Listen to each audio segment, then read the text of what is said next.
but not by birth. Family, but not by DNA.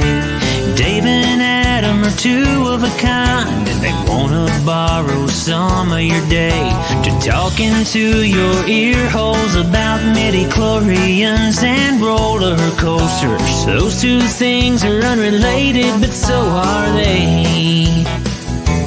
They're unrelated at birth, like most people who aren't related. Unrelated at birth, but they're brothers in a brotherly way. Now it's time for the phenomenal brother and the golden voice of the South. They're brothers from different mothers, but they're both really proud to be unrelated at birth.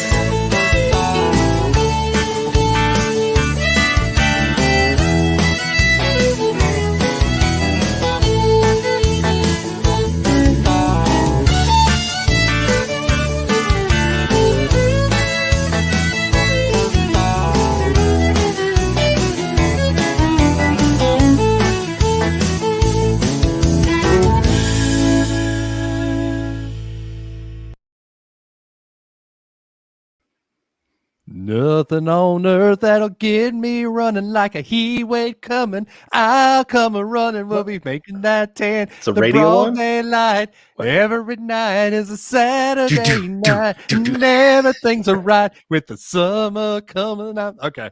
The first one is standing in line. You got to go all the way. Come on. For a day in the sun, I'll be working till the sun don't shine. Summer's coming to shine. Thank you. All right. Come on, Flip Black. Come on. The original Brad Paisley. You're just in a good mood when you hear that song. Sure, always. I mean, you start a whole show off with me singing. Well, that doesn't put me in a good mood, but Summer's Coming does. So, ear holes. Ear holes are bleeding. Must make it stop.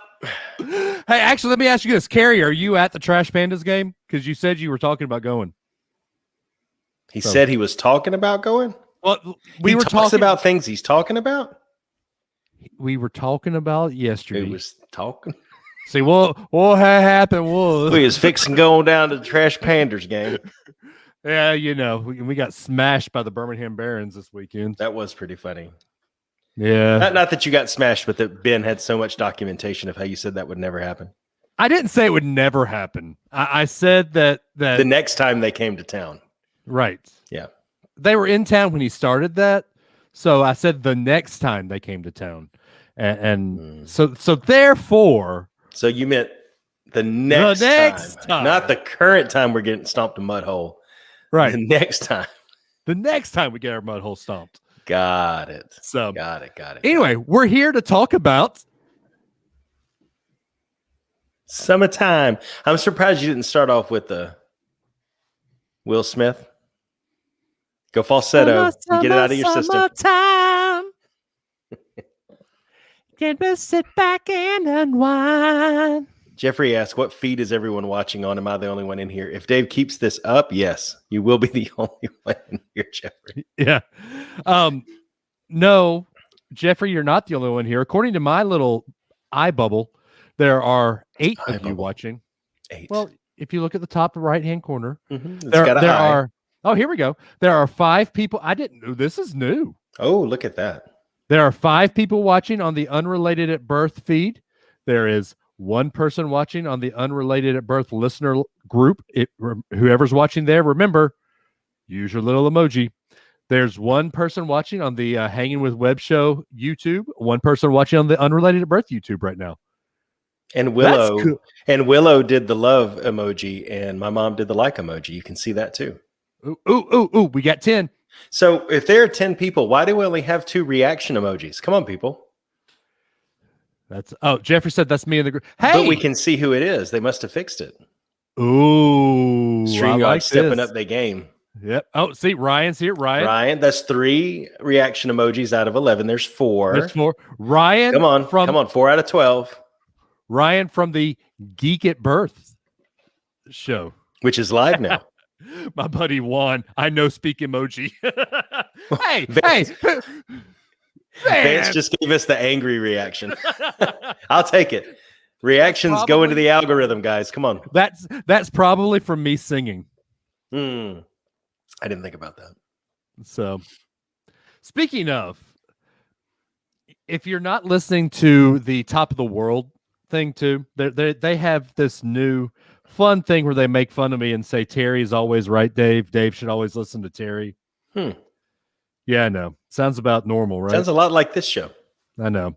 They now are pushing to make a shirt that says, "Hey Dave, looks like Terry was right." Wow. When would you wear that though? I wouldn't. When has Terry been right though? A lot of times. Really? A lot of times. Yeah. Oh, that's a shame. Oh, here you go. Jefferson said, and you can see my profile picture in the group feed because I added the StreamYard access. There you go. That's how you do it. If you want to see your picture in the group feed, allow StreamYard to access. I'm glad we figured stuff out now. Carrie says, hey, an outstanding show started back up tonight. Adam, do you and Aiden watch Lego Masters? We watched some of it from last season. I don't know if we made it through the whole season or not. We have watched that in the past though, yes. Yes, and Ellie loves it too. I didn't know it started back up, so apparently Ellie will have to rewatch that with me. Can we talk that in the show about one of the good things about summer is these TV shows that pop up. Yeah. That aren't on. Can we talk some of those? Oh, we can talk whatever we want. Insert that as a topic. Sure. Ryan did ask, how's the House of Mouse treating you, Adam? Oh, perfect as always. Just as perfect as Boeing is treating me. No, better than that. Oh, well, yeah. We won't go into details. No, things are good, man. Things are good at the House of Mouse. So awesome. I cannot and shall not complain. That is wonderful.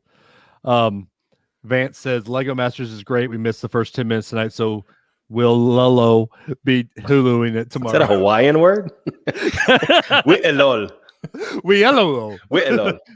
No. Carrie then goes on to say Big Brother is the best summer TV out there. We'll discuss. Okay, anyway. So tonight, hot take. Tonight we will be talking about our favorite summer memories as a kid, activities we love to do in the summer, things we love to do with our kids during the summer. Because let's all face it, now that we're all in the working world, that summer, who cares? Yeah. Oh, Ryan, how do I have a geek podcast with Ryan? And he just said, I don't get the obsession with Legos. Oh, Ryan. Sounds like a good topic for next show. No, next show I'm going to talk about something I can't talk about on this show. What's that? My thoughts on Cruella.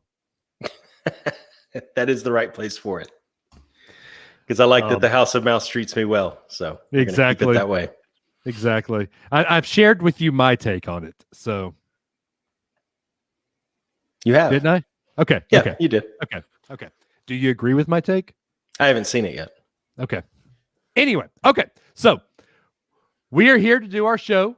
Do we have any more intro stuff that you would like to speak on? Actually, yes.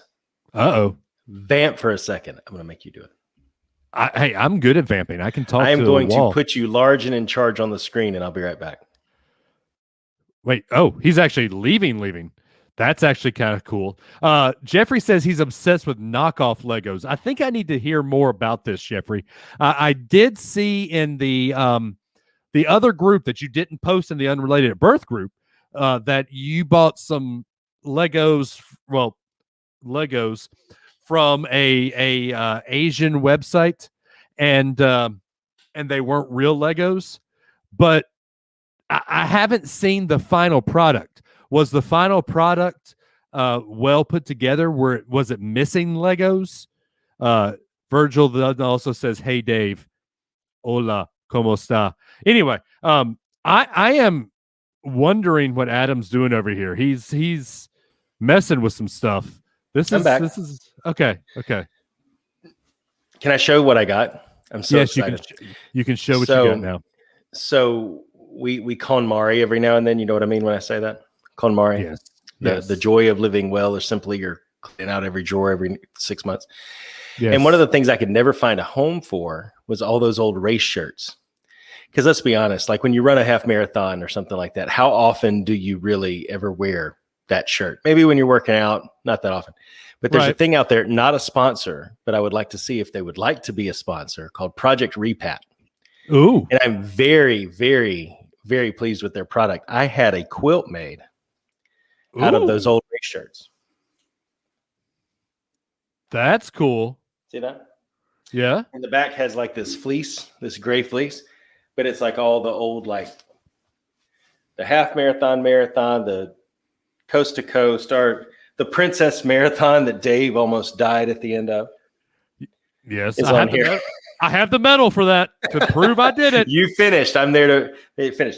But anyway, great quality, very comfortable, washed up really well the first time we washed it, and awesome. Just jazzed by that. One of those cool little things that I didn't know existed. My quilt's better than your quilt. Dave, are you there? Oh, that is the medal. Yes. Yeah, that's the medal. She doesn't look like she's running. That's more of a power walk pose from Aurora there, I think. Well, that's about how I ran it. So let's be honest. That was the one, right? It wasn't the Star Wars one. That was the one we were trying to keep up with the pacer. Yeah. And we said, let's see if we can keep up with that pacer. And my Achilles, has been bothering me for a while. And it started like right around that time. And I never forget, I had to start walking a little bit. And you had gotten in this group and you were like running with them, talking and laughing. And I'm like, Dave, help me. I have to walk for a second. You're like, that was great. I was in a groove, man. You were in a groove. I had to pull back to keep up with you. And then you ended up being the one. I'm not saying it's your fault. I'm not saying I'm it's just your saying, fault. In my moment of need at like mile 8, you were gone. In your moment of need at the finish line, I stayed. No, you were gone too. I was not gone. I was you right didn't there catch next to you. One of the race helpers caught me. Catch you? I didn't think, how am I going to catch you? That's what they get paid for. No, that they're volunteers. They volunteered to get crushed by a 6'9" man. Okay, real quick before we start. Jeffrey asking about that Lego thing. Just cheaper Chinese Legos, nothing missing. Instructions were only available online and kind of misleading in a couple of spots. Oh, and the larger pieces were slightly bent. It's shipped in a very small, tight bag instead of a box. Have to say this Facebook user is my cousin, Anna Bannister. It is her birthday. Happy birthday, Anna. Happy birthday. Love you. Carrie says about the blanket, make sure to pack that for when you come to visit Dave in his igloo. Oh, it's an igloo? That sounds like a good summer topic. They are all a little sad and a little upset that I keep the basement. The basement stays cooler than it is upstairs because we're underground here. This is center. I was going to say, is it an actual underground or is it more like a first, like a utilidor? It's really the first floor, so it's underground. Yes. So it's going to be cooler down here. And then you crank it down even further. No, I don't crank it down. It sets to about 70 upstairs. And so it is about 65 downstairs. And that's comfortable for me. 65. Wow. I'm in shorts and a t-shirt and Amanda and Carrie and Amanda and Eric are all over there like bundled up over blankets. They've got like hoodies on and yeah. Jeffrey says, go ahead. How do I turn captions off? They're writing over themselves, so all I see is 2 white bars instead of words. I'm sure there's a settings icon somewhere. I don't know. We should get Zuckerberg or whatever to come on. Did you say Zuckerberg? Zuckerberg, whatever his name is. Yes. And then Jeffrey says, Adam, I've been looking to do that with team T-shirts. Disney came out with 5 or so years ago. Oh, that's a good application for it. Yeah, I like that. Yeah. That's awesome. And then Carrie is saying the AC runs downstairs. When cool air is blowing out of the vents, it's on. It's on. I mean, it's on upstairs, though. Is it 2 units? No, it's 1 unit. So the thermostat is set for that's upstairs. what it is. Yeah. So that's what it is. Exactly. So is it set to 65 upstairs? No, it's set to 70 or 72 upstairs. 70? Yeah. Man, you would burn through some units in Florida, boy. Wait, your 70 is like 72 is We set ours normal. at 72 at night. And during the day, it's usually 75, 76. At night, mine's set to about 68. Oh, man. Wow. It's got to be cold, man. Evidently so. Jeffrey says, it's the AC downstairs or up? AC. Oh, I walked right into that. Yeah, you did. Just all right. Before we start, you've got to tell your King of Spain news that you told me. I got Dave good. So, me and Dave chat about COVID a lot, and he likes to pick on me because I believe that there's another wave coming all the time. Oh, what are we going to do? Right. And so out of the blue, I set up a dad joke by texting Dave and saying, this is why I'm concerned about a fourth wave in the US, is that the King of Spain had to quarantine himself on his private, state jet because of everything going on with COVID. And he was like, oh my gosh, really? And I said, yeah. So the man who reigns in Spain stays mainly in his plane. And he still thought it was a real COVID story, even after I made the joke. So, well, because then I sat there thinking, it's like, did he just set that up so the news sounded like that? Or then I started, I was like, oh. Yeah. I was also watching Cruella during that joke setup. Oh, okay. I texted that to you during the day. No, you didn't. I thought I texted that to you during the day. No. Let me. So you were distracted, is what you're saying? I was distracted. I'm going back and looking. Oh my gosh, I got to scroll past TikToks. Hey, TikToks, I sent you TikToks, good TikToks, okay? TikToks. The one about the Walt story. That was weird. I saw a man on the train. That was weird, dude. Sure you did.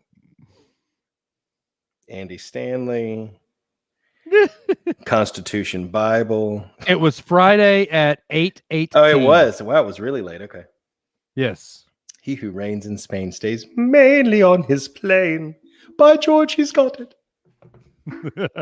I love My Fair Lady. Till that Dave's name is Eliza. I don't get it. I like it. Okay. We can set you up as a florist in a shop. 7 and okay. 10. So we're going to talk about summertime. Carrie says Dave is also the most overly analytical person. Dave. We're going to rename this podcast to Blam or something like that. This poor Dave, man. Carrie is 100% correct about this. So, well, I mean, I am a very analytical person when it comes to pieces of fiction. So, Cruella is set in the 60s and 70s, right? Okay, yeah. And they most of the time it's 60s and 70s cars. One of the shots showed a 2008 Land Rover Discovery driving behind a car. I'm like, guys, do you not see this? And then I go into all the issues and Carrie says, Dave, just watch the movie. I'm like, no, that ruins it for me. I mean, you're an analytical person. Do you not see that? I'm analytical with life.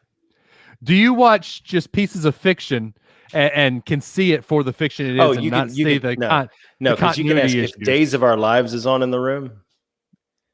I'm sitting there like, yeah, because that really happened. That kind of stuff with Blair. Exactly. Yes.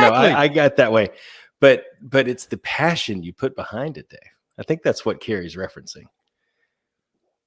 It's it's ruined for me now. I didn't say it was ruined for me. How did you feel after that? I mean, there's an episode of the IT Crowd that reminds me of that scenario where they're trying to watch a film and it's some crazy movie. And this guy calls one of the characters, and he's the guy who's always known for like exposing the twist, or, he ruins movies for everybody else. And he calls him on the phone. He's like, yeah. He's like, have you watched the movie yet? No, we're starting it right now. Wait till you hear about the plot twist at the end. And he's like, now I know there's a twist. I'm going to spend the whole movie guessing what the twist is. And it's the same kind of thing. Yeah. But I mean, so it's the same thing I said on Geek at Birth about Marvel and how it has its issues with showing what's going on in the world today. It takes me out of this world of fantasy and makes me start thinking about what's going on around me. There's a Christopher Reeve movie that he time travels because he looks at a 1900 penny, but if he has like a current penny in his pocket, it takes him out of this trance. And so now I gotta look this up. Superman 5? No, it's a very old movie, and it was Superman 5. My parents made me watch it. Sounds like a magical penny, though. I'm surprised your parents let you watch that. Oh, hush you. Somewhere in Time. Wow, Somewhere in Time. Yes. Okay. One man, Chicago, 1 cent. A Chicago playwright uses self-hypnosis to travel back in time and meet an actress whose vintage portrait hangs in a grand hotel. So he does this by staring at this penny that was from that time frame.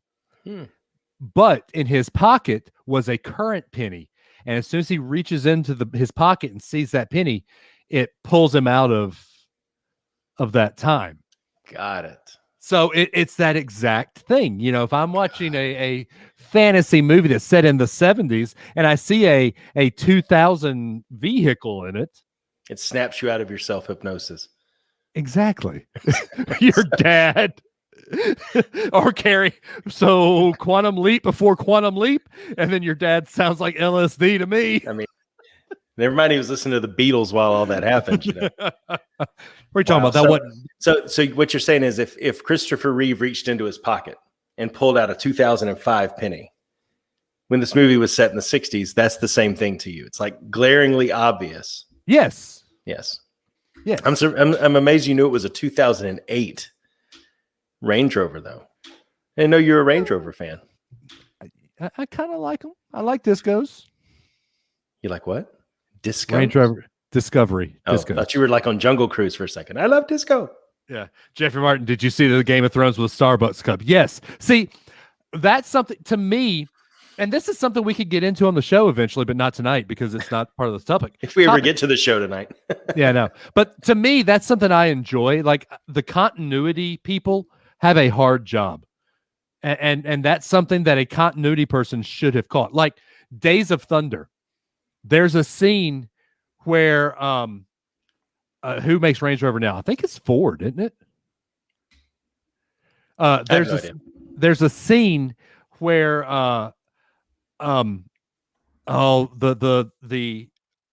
where Cole and Dick are meeting with their girlfriends, and as they're walking by, Cole's girlfriend goes, "Hey Tom," to Tom Cruise, the actor, and that stayed in the movie. Also, the pit crew, the crew chief in one scene is wearing a Florida Gators hat, and then they pull away to show Tom Cruise. In the very next shot, he's wearing a Georgia Bulldogs hat. Shameful. It is. Shameful. That's continuity errors that are easy to catch, and just should have been fixed on the cutting room floor. So my dad said Tata Motors, which is an Indian company, by the way. Oh, makes Range Rover. That when they bought them from Ford, 2008. The last year Dave can recognize a Range Rover. That's how it all lines up. See, there you go, full circle. And I agree with this statement. The cup was put there on purpose so people would talk about it. I could see that. And then Jeffrey says, saw a movie once where actors switch clothes 3 times in the same scene with each cut. See, that's continuity errors that should be fixed. But don't you just love a good movie like Back to the Future? And I know time travel brings a whole host of continuity problems that could come up. But like when the Twin Pines becomes the Lone Pine, and but it's not really called out. Like he doesn't stop at the sign and like read it. Like it's just there. That stuff. Those types of things. Right. I love background stuff. That's awesome. Yep. Jeffrey. Thank you, Jeffrey, because I was certainly thinking that. Okay. Anyway, so let's start the show. Please, by all means, Dave. 3, 2. If you make it through the intro the first time, I'll get you a 1900s penny. All right. Thank you, numismatist. All right. 3, 2, 1. And welcome everybody back into another great and wonderful and exciting Unrelated at Birth. As always, you've got the one, the only, the golden voice of the South, the human jukebox, Dave Adams, coming to you live and in living color all the way from the top of the state of Alabama. That's right, in Madison, Alabama, in the Unrelated at Birth podcast studios. And as always, I have brought my friend along from the House of Mouse, from St. Cloud, from the subdivision with without a red light, the one, the only, Adam Joseph Russell. How are you, sir? I'm well. Hey, I made it through without stumbling. You did. I owe you a penny. I went really fast this time, too. And so it actually looks like Francisco is the most northernmost town in Alabama, by the way. I was Googling like an Alabama map. I said the top of the state. It's not the very top of the state, though. Actually, the top of the state of Alabama is Ardmore, because the city is both in Tennessee and Alabama. Oh, I see Leicester there too. There is up there. I've never studied the geography of extreme North Alabama before. I am actually about 15 minutes from the state line. Oof. God bless you, man. That's why I hate Tennessee fans, because they bleed into my life quite frequently. I'm surprised. You work with NASA and rockets. I'm surprised you come across many Tennessee fans in your daily Know your facts. Know your facts. Hey, at least I don't deal with Florida man every day. That is true. Yeah, don't have anything to say about that, because that is true. So anyway, how are things, brother? Things are good, man. It's been 2 weeks since we had this show live. I've had a new podcast show up. It doesn't feel like 2 weeks, though. It does, actually, to me. Does it to you? You miss it? Oh, that's sweet. I miss it. Geek at Birth is fun. It's a new venture, but this is like coming back home. Oh, it's like a comfy pair of shoes. Yes. Jeffrey says, FYI, a 1900 Indian head penny is on. It's only $1.98 on eBay. If you're wondering what we're talking about, you should join us on our Facebook live feeds Tuesday nights, because we had a whole 20-minute conversation of the show before the show. 25 minutes and 9 seconds to be exact. Oh, wow. You wrote it down? Well, I have to write. That's how I know how to edit the show later. Oh. So we use StreamYard for Top of the World now, and all I do is I pull the whole thing into GarageBand, and I'll just listen, cut and paste. Nope, not there. Yeah. Nope, not there. Now, see, if you write down the timestamp, you can go right to it and just chop it. Yeah. Well, because it's go ahead. You've got people like me who I am very precise. I give you a 3, 2, 1, and then I go into it. But the problem with a 3, 2, 1, I can't tell the difference from a sound wave, like the way it shows up on the Vox line, right? I can't tell the difference between 3, 2, 1 and your laugh. Every time you laugh, it's ha, ha, ha. And then your 3, 2, 1, they look exactly the same. So I end up stopping, and all I hear for 25 minutes is you laughing until I get to the 3, 2, 1. See, right there. See? And so it is a choppy laugh, isn't it? It's just, I'm not trying to, now you'll never unhear it, and I apologize for that. But I just, it's not a bad thing. It's just, you can't tell the difference between that and 3, 2, 1 from a sound wave perspective. But I give you a 3, 2, 1. I rest for a second. And welcome everybody. But when I laugh, it's a ha ha. And then. That is true. Yeah. But now I know exactly where to go, and I'll have to listen to. Anyway. But then you've got people like Terry, where I say, all right, Terry, let's start it up. Well, I'm like, no, Terry, no, you have to give me a break. There's no wind up. No. Breathe, man. Well, the way he starts every show is a wind up. He goes, well, welcome home, everybody. But you got to breathe. And go. Yeah, exactly. Pause. So I started it this week. I started him midway. I said, no. 3, 2, 1, and pointed at it. I bet that went over well, didn't it? Oh, it went over well. Anyway, what are we here to talk about tonight, Adam? It's summertime, man. That's what we're here to talk about. It is summertime. And I have to say, I don't know if every year I wonder if I'm just acclimated to it or if it's just not here yet. But the nights have been pretty nice. The days are hot, but at night it's been pretty nice here lately. It's been nice here too. And although Saturday was downright cold here, we actually left the Trash Pandas game early because it was like in the 50s, and my girls were just freezing. Yeah, no, yeah, that's 2 days a year, man. You guys can have it. It was blackberry winter. What can I say? I mean, it happens. It's true. It's true. It was that way the other night. We were outside doing it was Memorial Day. So last night, we were outside and we had bought some poppets for the kids to throw around, and they were doing those on the back patio, and it got a little, those little things that you throw on the ground and they crack, they pop real loud. You know what I'm talking about? No, yes, but you don't do fireworks for Memorial Day.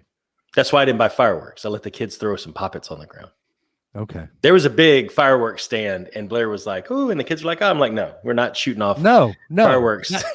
That's not. and I have to say, when I saw that, my very first thought was, "Oh," because I knew our neighbor when there's a firework event, for some reason, our neighborhood decides to go get like the Phantom fireworks 20. Like I bought 5 acres of land pack, but we don't have that big space, and they'll shoot them off in our circle right here, which is about 50 houses. They'll shoot them off. And it's like a bomb went off, man. And I just knew when I saw that, I'm like, oh man, it's going to be a long night. But nobody shot off fireworks. I was very impressed with the ability folks had to self-regulate. Okay. So, well, that's great. So it has been a weird summer so far. Technically, summer hasn't started yet till June 22nd, but Memorial Day is the unofficial start to summer. Of course. Kids are out. Jeffrey says it was 54 degrees in Illinois this afternoon. Wow, man. You can have that. What is it? Anyway, I guess that means it's probably in the 40s now. Yeah. That's insane. Let's see. As of right now here in Madison, Alabama, the top of the state of Alabama, it is 75 degrees, partly cloudy. Let's see. Here it is 74. Oh. Wow. Look at us. It's the sea breeze, you know. Sebring? Sea breeze. Okay. Sebring's an old Chrysler. The wind. The wind. Anyway, so kids are out of school. I know that my kids are going crazy now. Have your kids started going crazy yet? No. Blair's been doing a pretty good job keeping them busy. We have a friend that lives in a neighborhood with a pool. They went there today. We went for a walk yesterday morning around, pretty early. We've got some bridge workbooks for them to work on, like recapping the grade they're leaving and then introducing some topics for next year. So they spend about 15-20 minutes doing that. And so you're those parents. Oh yeah. They got to keep it going, man. I mean, it's 15-20 minutes. It's not long.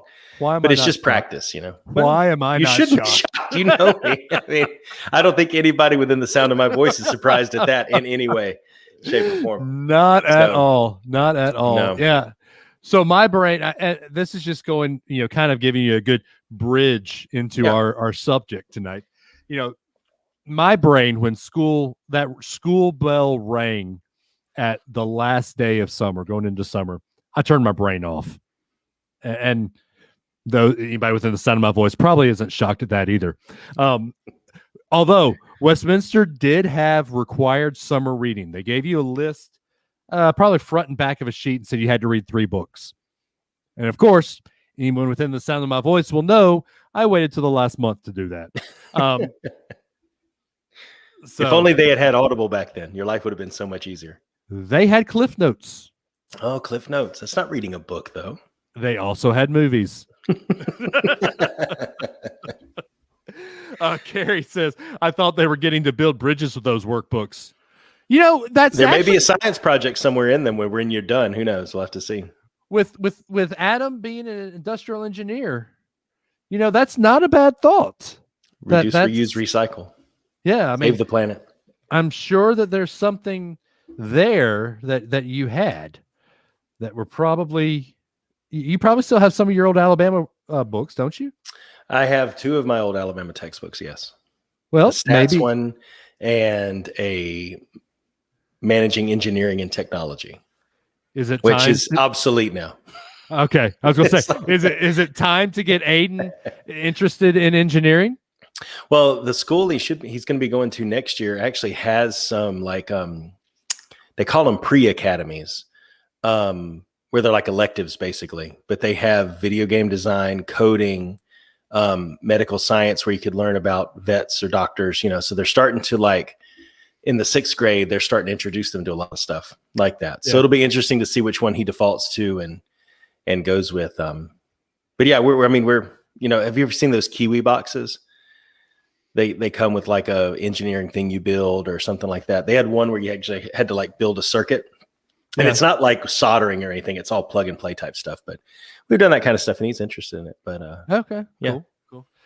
Jeffrey then says, till that Dave was the kind of kid that watched the movie when doing a book report on Jurassic Park. So this goes into, here's the contradiction to the summer reading thing. When it comes to books I want to read, I'm a bookworm. Like in high school, I had every John Grisham novel. I read John Grisham cover to cover. Oh yeah. And I was that way with Grisham too. Yeah, we'd read it in a day and didn't think anything of it. Now, when you give me Old Yeller or Where the Red Fern Grows. Yeah. And that's what most summer reading lists are, right? Those types of things. Yeah. Or I'm thinking back to try A Bridge to Terabithia. A Wrinkle in Time. Yeah. What was it?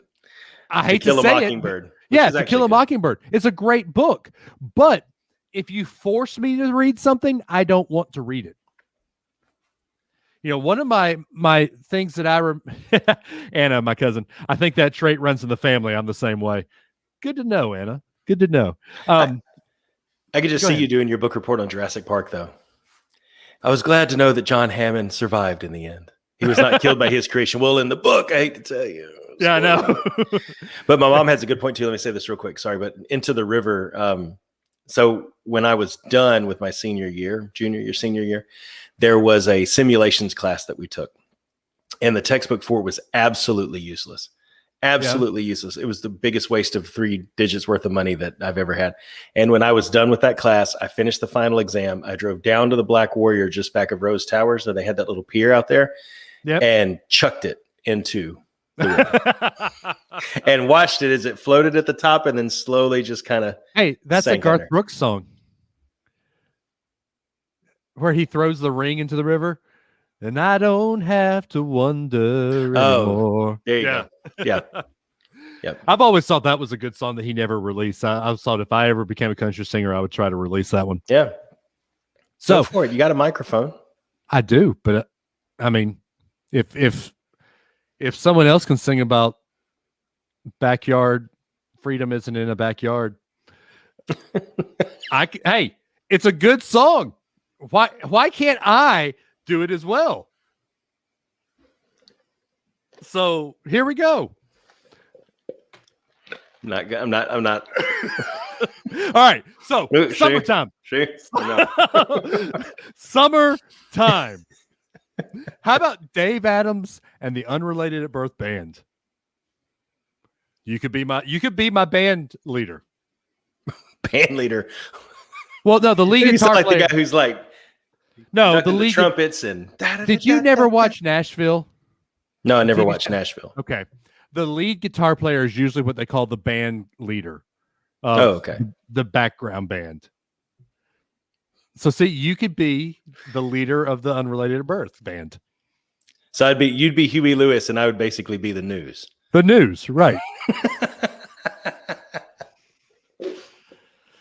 Okay. You like Montgomery Gentry, where one guy sings until that one album, the other dude was like, "Hey, man, I want to do a song," and then he ends up doing half the songs as time went on. Would it be kind of like them? Lord, I apologize for what I'm about to say. It would be like Montgomery Gentry now. Wow.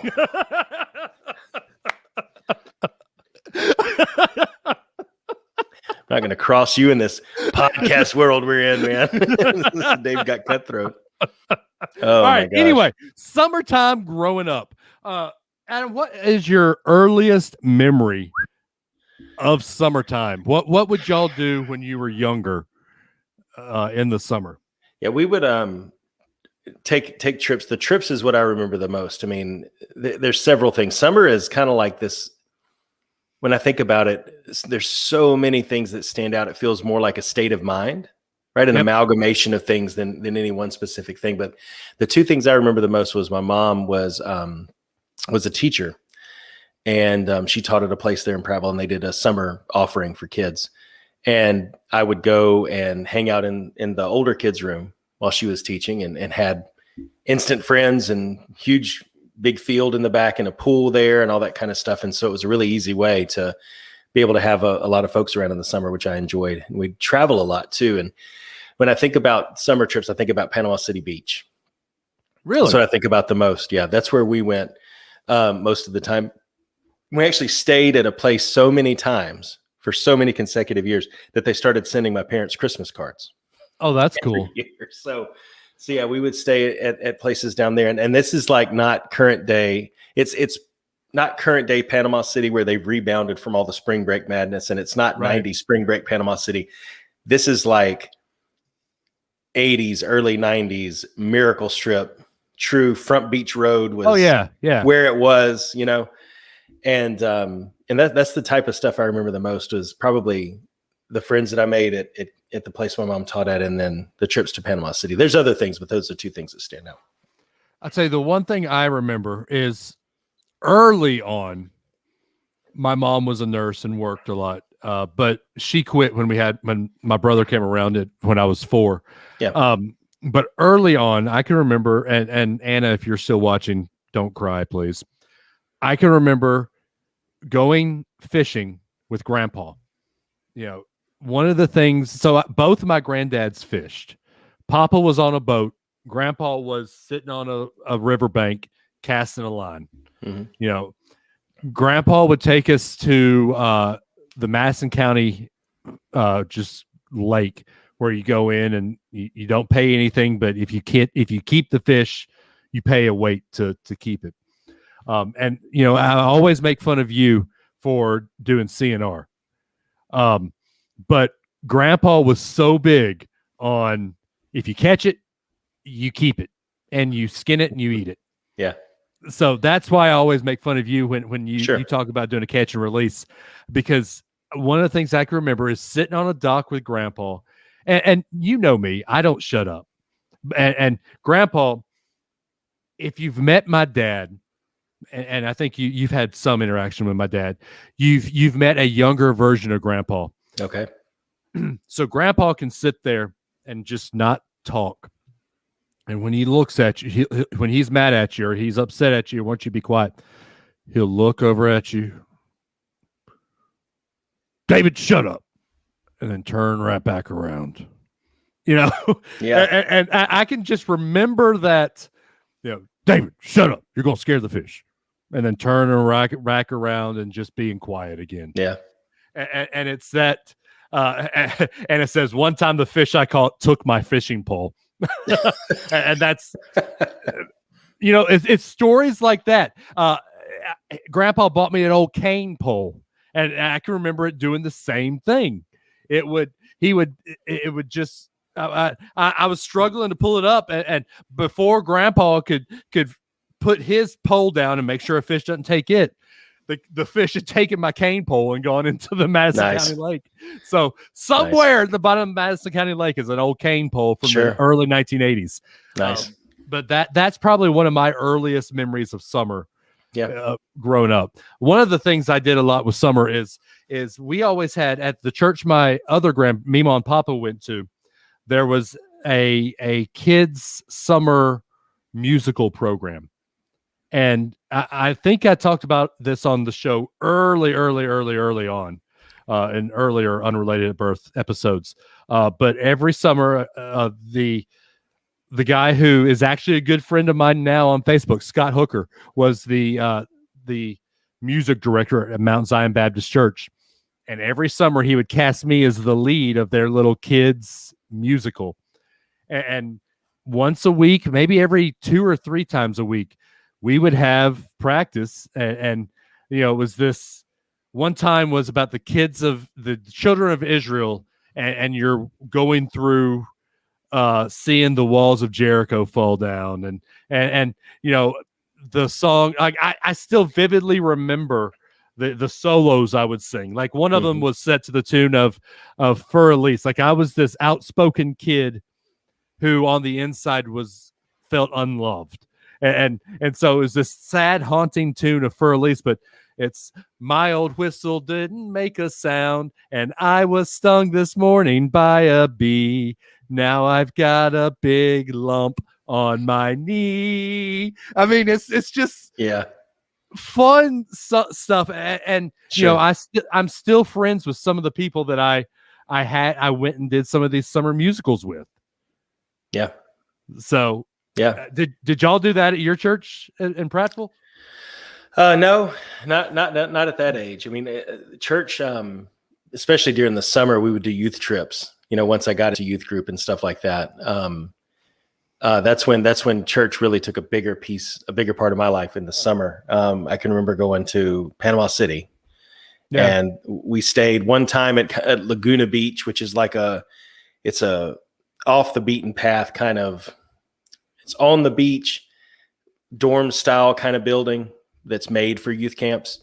And then there was one time we just stayed at that big Holiday Inn Sunspree off of Front Beach Road right there down there. But no, it's what I try to replicate now with my kids by finding, you know, a place down here in the place that shall not be named that we go to every summer. We eat at the same places. We do the same things, because that's one of the things that I loved, you know, especially younger, was just, we'd always go to like Angelo's Steak Pit in Panama City with that big bull out front, you know, and we'd go to the go-kart place and Emerald Falls, or not Emerald Falls, I was in Prattville, but Hidden Lagoon to do putt-putt, and Fun City for video games. I saw Jurassic Park for the first time in Panama City at the movie theater there. And so just lots of just like, you know, that was the comfortable place. We knew what we were going to do. It was predictable, because there's vacations where you want predictable and there's vacations where you want adventure. Right. And so, I always want predictable. Well, then you love Disney now that all that stuff's here to stay. Right. Yep. So, but yeah, I mean, the Panama City, I try to replicate that now with my kids, because I enjoyed it so much. And I think that led to, you know, once we started going to Disney World pretty regularly in the summer, that became something else that we did. And I'll never forget the first time coming down here and stopping in Ocala and all the things that you don't do anymore, right? Because they're not around. But stopping in Ocala, Universal Studios had just opened, or actually, I think I have a magnet the first time we came that has just 2 theme parks on it. It has just Epcot and Magic Kingdom. And but I can remember watching Universal Studios open up back when they had the Nickelodeon studios. Coming down here and watching the Mickey Mouse Club taping at Disney's Hollywood Studios one time. Wow. My parents were out in the park all day, and I actually went in and was in the audience for that. So just, you know, that's where Disney became a big part of our lives, was over the summer too. And that was more of the adventure thing, because back then you couldn't do everything in a day at Disney. You couldn't plan it out, get all of your express, you know, your fast passes and all that kind of stuff. But, Magic Kingdom was definitely a 2-day park back then, because you were waiting in line for things. And I mean, it still is technically, but well, that's true. Just the sheer number of attractions, if you're trying to be a completionist, makes it that way. You're right. But I remember the bus system and how cool that was. And I'm still waiting on Magical Candle Company to replicate the Disney smell. They haven't quite nailed it yet. They haven't quite Some nailed of them it. They have. Some of them they have. Yeah, well, it's for specific resorts, yes. But there's just a Beach general Club? Beach Club. Yeah, Beach Club is good. But there's a general smell to a lot of the places you go into that I don't think they've quite nailed yet. But I remember just how much of an impact it had on me to go somewhere where the people were service minded. Everything was clean. Everything was nice. It was just made an impact. That made a huge impact on me that still does to this day. Yep. So that's the other part of summer that really stuck with me. Yeah. So the one trip we always took was my Aunt Suzanne, who now lives in Chattanooga. You heard me talk about her in the show, the planes, trains, and automobiles trip when we went to try to see her in Chattanooga. But she always lived in Tampa when I was growing up. And so we'd always go down to see her. The one trip that my parents took me to go to Disney World was 1992, I believe. We were there. We saw Hollywood Studios. So Hollywood Studios was open. It was, of course, MGM Studios. It was new, basically. Yeah. New. and we did Universal Studios at the time, so it was that time frame where they were all opening up there. And I loved that trip. Like, there's pictures of me. We did Chef Mickey's, and I'm wearing the goofy hat, and Chip and Dale were right there, and my face is just red because I've been laughing so much. There's also a picture, and I love that these are still there. The jumping fountains at Epcot. Oh yeah. My brother was 3. No, he couldn't have been that. He was about 5 or 6. 92. Yeah. Okay. So about 7 actually. Jonathan had gotten up on the fountains and was letting the fountains hit him. And so he's just drenched. Oh, and yeah. we're waiting in line to go see Captain EO. And he has to walk into this theater just drenched. But he is having the time of his life. If you know Sure. my brother, that's totally my brother's personality. Yeah. But so this is a scary part of the Tampa trip. I don't remember this, but there are stories and there's pictures. My aunt was house sitting for somebody. She was a kindergarten teacher at the time. And one of the families she was had taught their kid was out for the summer, and they had this beautiful pool. I was outside walking around the pool, and I didn't know how to swim yet. And I somehow wandered into the pool and just started floating. My mom comes in fully dressed. We had just come in from Huntsville, just drove down in the 87 Caravan. And Mom dives in fully clothed without unpacking, had to come and save me from Aunt Suzanne. You just gotten there. Wow, man. Yeah. Wow. I mean, from me, do you expect anything else? No, I don't. No, I'm kidding. Well, But it's. I mean, you think about how different, even especially Universal Studios was back then too. Oh, Back to the The Future I Love ride. Lucy show, Back to the Future, the ride. They used to have the Bates Motel, the Alfred Yep. Hitchcock presentation that they used to do. Yep. I still have Oh, I've got the pictures of us standing in front of the Bates Motel. nice. I still to this day, because earthquake became disaster, right? And that's been open since we started going with Aiden. Aiden's at least been on that. And I hate that they replaced that with Fast and the Furious. I know that's it had to be an expensive ride to upkeep because it was so old. But it was so good. But Earthquake was the best, man. It's like and Catastrophe Canyon on steroids, man. Yep. I love that ride. I had the button that said "I saved Elroy" Oh, nice. from the Jetsons ride. Yeah. Yeah. And we wanted to do the Ghostbusters stage show, but it kept breaking down. Yeah. So we couldn't see. I never got to see the Ghostbusters stage show. Yeah. And you know how much I love that movie and that show. So Sure. Absolutely. it wasn't fun for me then. Yeah. So Jeffrey says his first summer trip to Disney as a kid, one park when Haunted Mansion had a tunnel to get to it. Oh, wow. Yep. That should tell you how long ago. Yeah, exactly. So Do you remember? Let me ask you this really quick. okay. You went there in 92. Did you stay on property? No, when you went in 92? We stayed at the Best Western, which is now one of the Good Neighbor hotels. Yes, it near is. Disney Yeah. Springs. Okay. So you don't remember, maybe you do because maybe they ran there, but the buses used to have a flag system. Like yes, now it has a marquee, but before you had to like decode these flags that were painted on the side of the buses. Yeah. Yep. I remember Good times, that. man. I remember seeing the Rocketeer at what was then the Village Marketplace too. Yep. So lots of good memories there. I can remember eating at downtown Disney, and there was this restaurant there that gave you a red mug, and it looked like it had the little Chef Mickey on it, Mhm. and it had a little red mug, and I always drank cherry Coke out of it. Nice. Do you know what I'm talking about? That red mug? Chef Mickey's used to be at the marketplace. It might have been Chef Mickey's. That might have been That's where it I used to don't know. be. Yeah. Okay. Chef Mickey's was there, and I remember there was a Goofy's place or a Pluto's place, somewhere that served like hot dogs and stuff like that. Yep. And I remember the biggest thing I remember from the marketplace was what's now World of Disney. I don't remember what they called it then. It's probably on Walt Dated World or one of those websites. But they had that huge display in the middle of the main room with all the stuffed animals.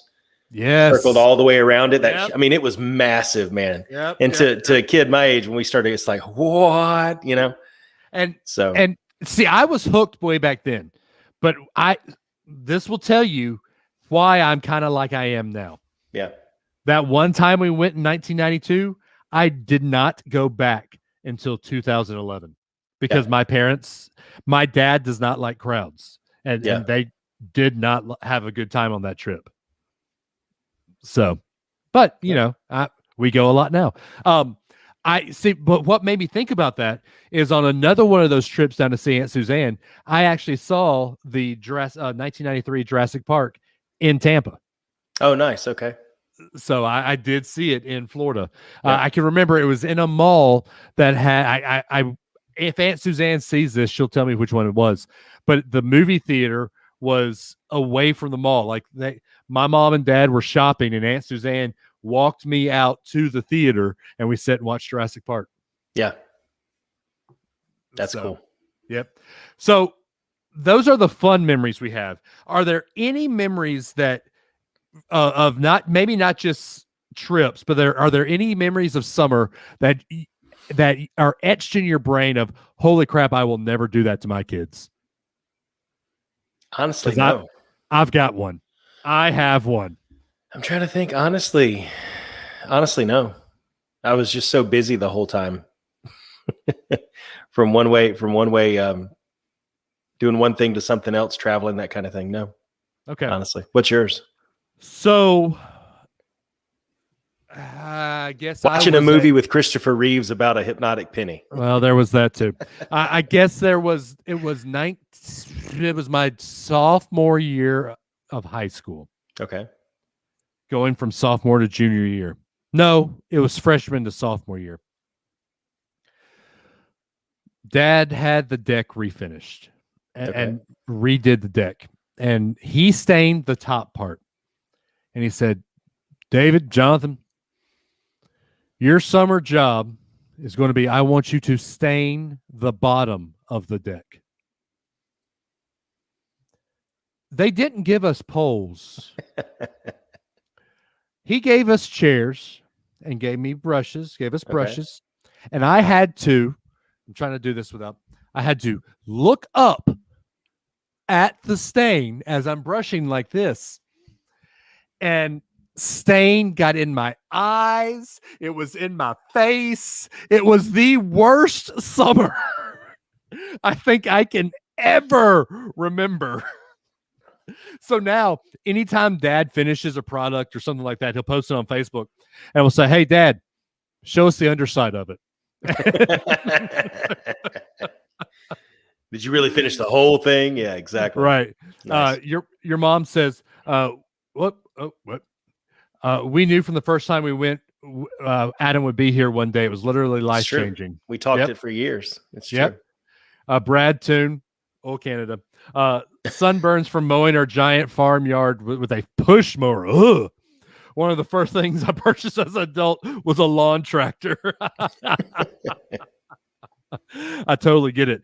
So one summer thing that sticks out, and I'm not ashamed to say this because this was fun. I enjoyed doing it. Adam, y'all and the siblings, if y'all make fun of me for this, I understand, but just know this is something I enjoyed. Oh boy. And as a family, because my family owns a dance studio, you'll understand. But so my aunt, and you know exactly where I'm going with this. I don't know that I do. Yes, you do. My aunt every summer would put on a ballet of the Bible story Noah. You do know where I'm going with this now, don't you? And there is a videotape of this. So if anyone has a VCR, we'll find a way to put it on digital and we'll post it. But the comedic parts of the show are Shem, Ham, and Japheth. Japheth was the younger son. Yeah. I was in a ballet of Noah, and I was the comedic role of Japheth. And my wife on the boat was the one that became pregnant and had the child on the boat. And the whole show was me courting my wife and then before we get on the boat, there's this scene where I'm telling my father that my wife is pregnant, and Anna says she doesn't think she's seen this. Anna, my mom is Mrs. Noah, so it's hilarious. It's fun. If I can find a way to get it from VHS to DVD, we'll find a way to show it on the show somehow. So I was going to say, you asked about memories you wouldn't put your kids through again, and between staining a deck and a Noah ballet, you chose staining the deck. Honestly, I'm proud of the Noah ballet. Oh, okay. I'm very proud of it. That's good. You should be. Well, that's something that I'm proud that I did. Good. And Carly said, I remember that. I mean, yes, Carly was in the show. Carly was one of the leopards or cats, I think. Did you say she was a leper? Leopard. Oh, leopard. I didn't remember a leper in the Noah story. I was about to say. Yeah. Oh, thank you, he did really well at it. See? Oh, little Dave did so good. Look, I wasn't. Come on, man. I played it cool. I played it. Hey, Carly. You said you were Japheth? Were you Japheth, you said? Japheth, yeah. Japheth. I was the perfect combination of Japheth and Danny Zuko. Oh, yeah. Oh, yeah.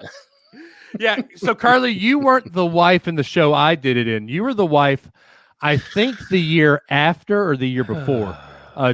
Jackie Ragusa, I think, was the wife the year I did it. But y'all, it was fun. There's a scene where I'm trying to court her, where the cow and the bull are the ones that are trying to help me court her, and it's just a fun comedy scene. You are not okay. I'm not convinced that this isn't Grease. I'm not convinced this isn't Grease. It's not, but I'm not convinced. I played it. Cool. I'm courting my girl. I played it cool. It has a very Grease feel to my part. But Carly, do you know of a way we can get this on DVD? Because it's on VHS right now, and I can pull it out of my collection right now. If we can figure out a way to get it from VHS, take it down to the Walmarts. They do that at the Walmarts. Okay, we'll get a way to play it digital for the Unrelated Birth crew right now. We'll figure it out. Awesome. I mean, I have no shame. We talked about if we got if we got 5 more patrons by the end of the month, I would sing "Let's Go to the Mall." But no, not just sing it. Oh, I would act it. I would do it. But and I'd play it cool too. That never happened. It's the end of the month. It's already a new month. So no one wants to see me make a fool of myself, apparently. Oh well. We tried. We did. Oh, I think I might know someone that knows how to do it. Awesome. Let me know, because we will post that and post haste.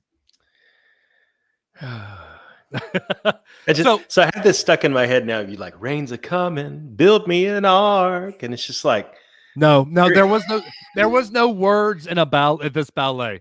It was all just emotional. So this was purely just when you're courting. It's more like, yeah. Okay, I never did this. Dave.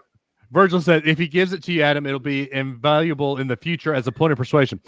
See, that would work if someone was embarrassed by said video. Exactly. Now, if there was video of Dane staining the bottom of a deck and crying while there it is, the backside of a deck. Yeah, that would be invaluable persuasion material. But Noah, wow. I wore the T-shirt. I mean, I was proud to be in the point station. So literally, you've been there, done that, got the T-shirt. Exactly. Literally. Just like the races, been there, done that, got the T-shirt. I even wore the purple T-shirt, man. Wow. You do you, man. So there is one vacation that I can remember. It was my senior year going into my freshman year of college.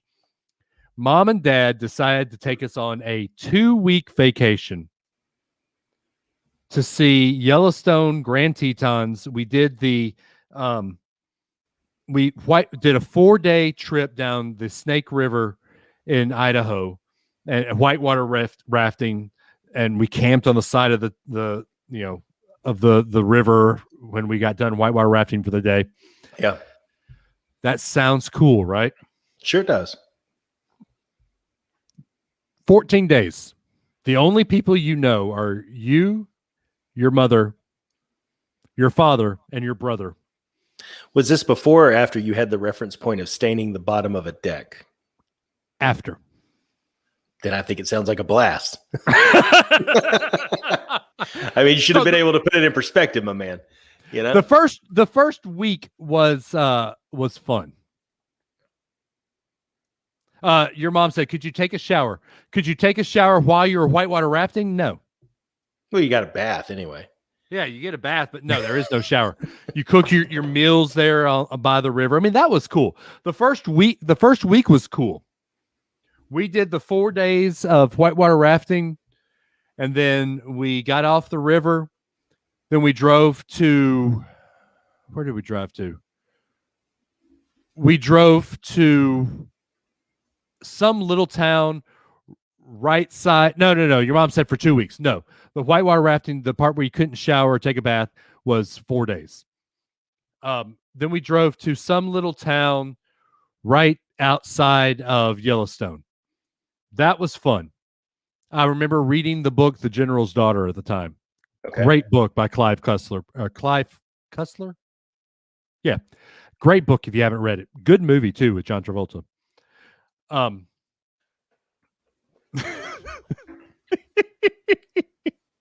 seeing all your great book. But so that was great. Then we went into week 2 of going. We did Grand Tetons, Jackson Hole, which Jackson Hole was fun. I actually went and saw Austin Powers, The Spy Who Shagged Me, at Jackson Hole movie theater. Oh, dude, come on. Not a fan of any of the Austin Powers. No. Oh, dude, I love those movies. Sorry. Love those movies. Anyway, you can. Okay, wait. You're going to go on your next episode of your other podcast and pick apart Cruella, but you love Austin Powers because those movies know their place. They know that they are stupid, silly, goofy movies. Oh, as long as they know it, then okay. Yeah, exactly. Okay. As long as they're not trying to be. Know it. Yeah. As long as they're not trying to throw a Range Rover in there and act like nobody's going to notice. And Virgil's right. The antler arch in Jackson Hole is worth the trip itself. Cool town. But by this time, it had been just the 4 of us cooped up in a little car. And the way Dad does trips is he sees an exit and we go, "Hey, Dad, we're hungry. All right, we'll stop at the next exit." In Wyoming. The next exit didn't come for another hour and a half. So we're already tired of being in a car.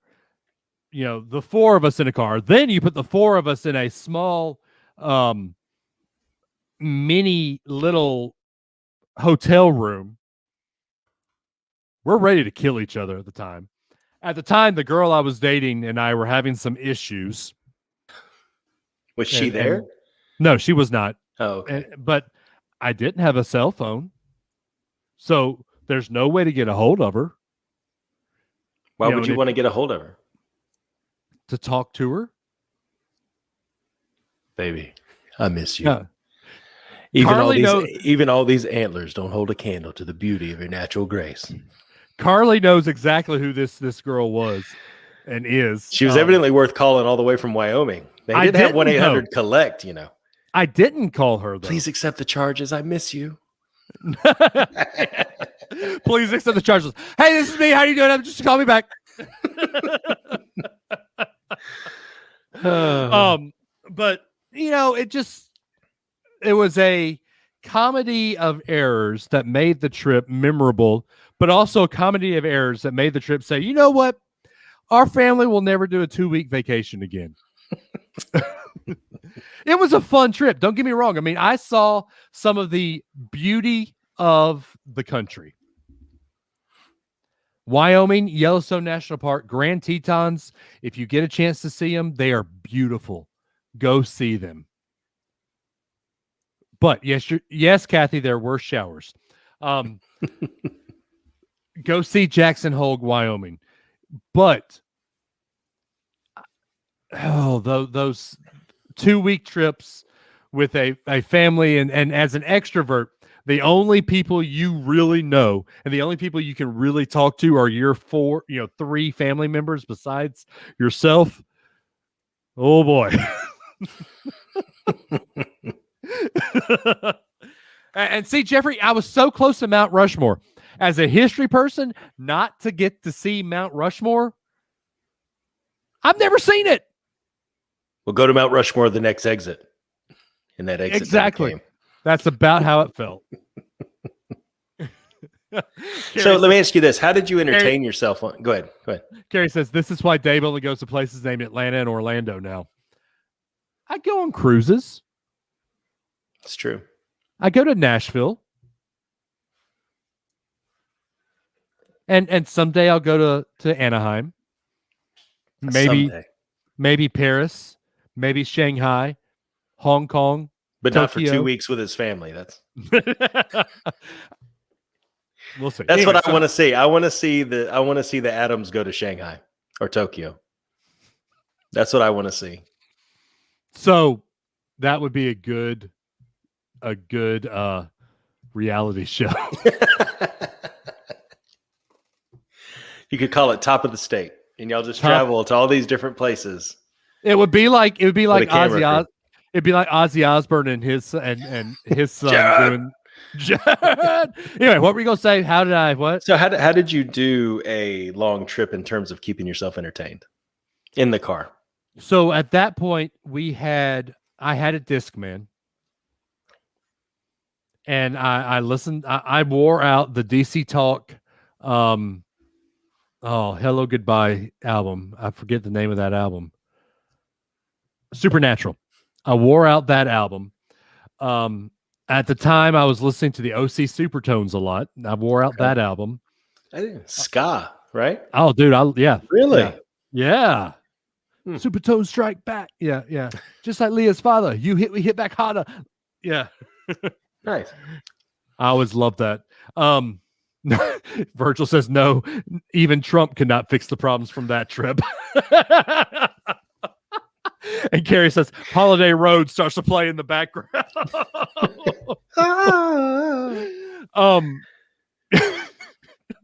Moose up front should have told you.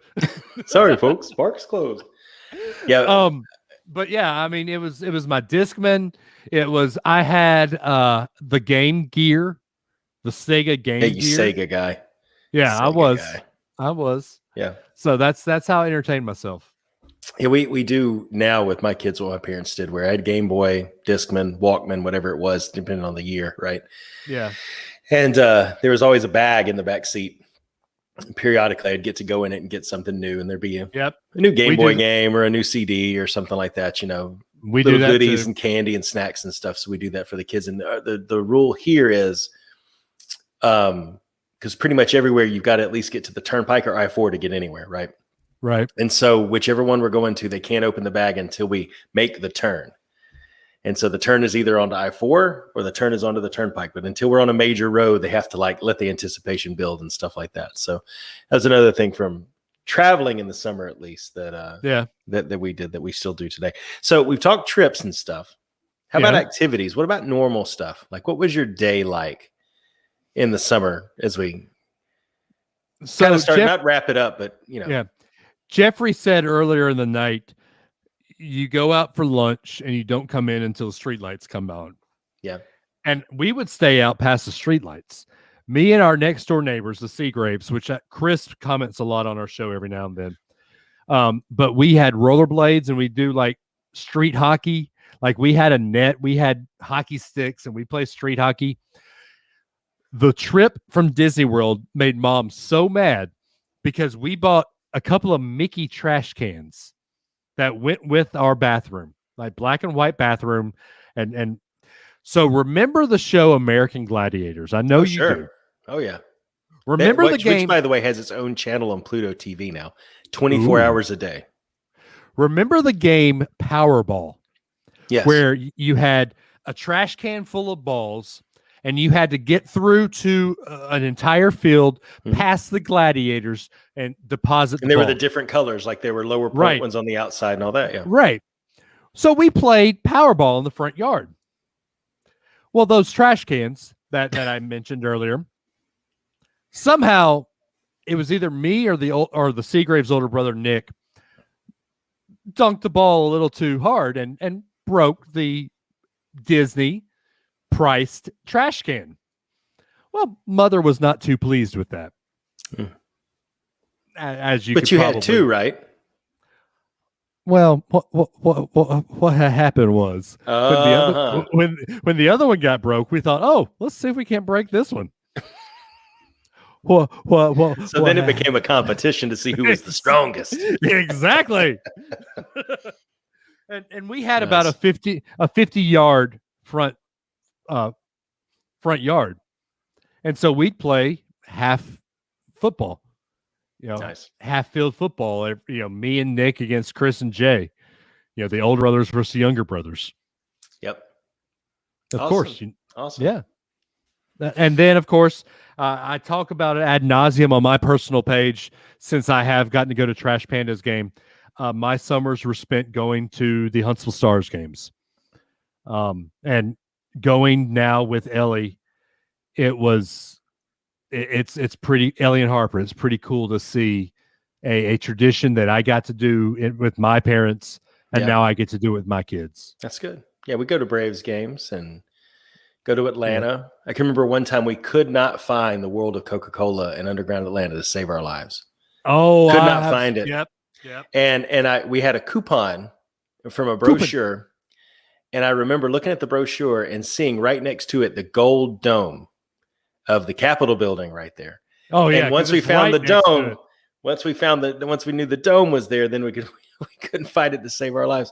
But I remember going to World of Coca-Cola in Atlanta. That was the place to be, man. That one thing that had those fountains, and I don't know if it's still there. I haven't been in so long, but it had the fountains like at Disney World that shoot the water.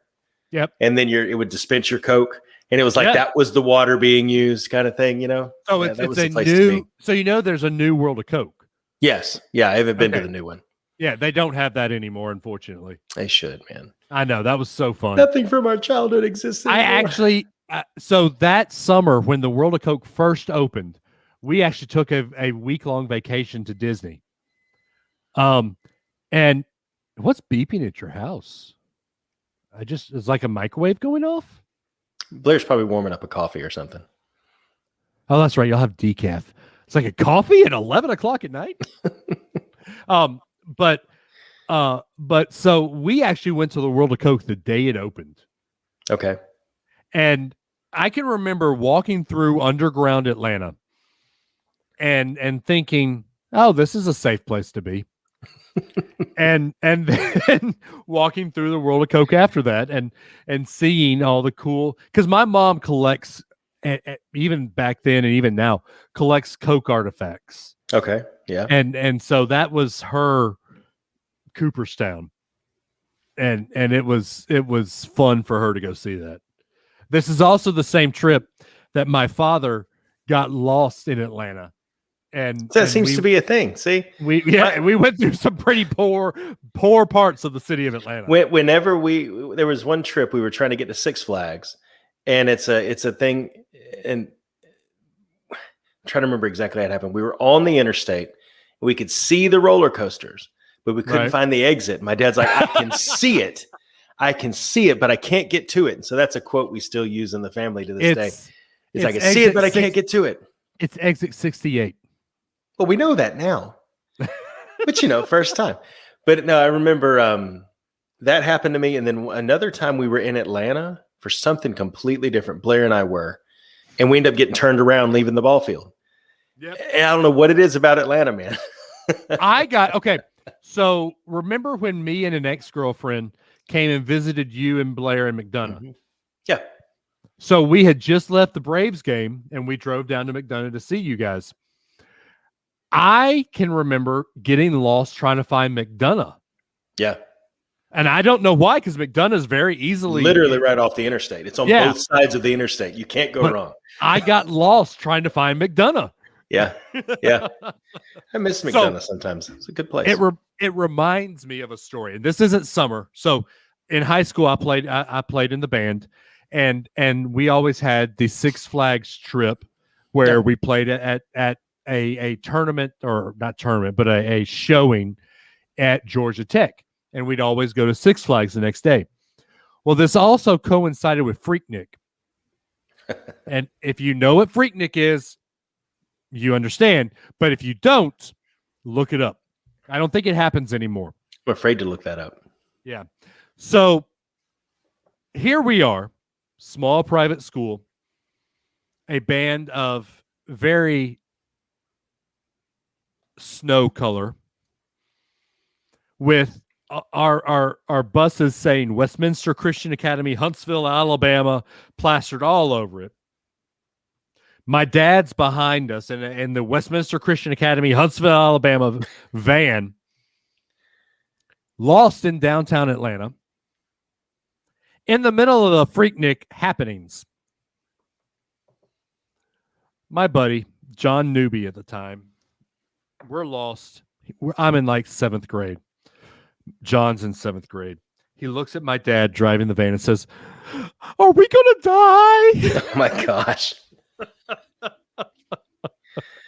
No, son, we're going to be fine. I promise. We're going to be just fine. This is also the same trip where I won a Taz drinking thing, Tervis, on the way back. And on the way back, I had to go to the bathroom so bad. Our band director hated driving interstates. And so he would always drive from Atlanta over the mountain in Mentone to get back to Huntsville. Okay. I had to go to the bathroom so bad. And they weren't going to stop. My band director looks back at me and says, "David, put Taz to good use." Fill it up, boy. Fill it up.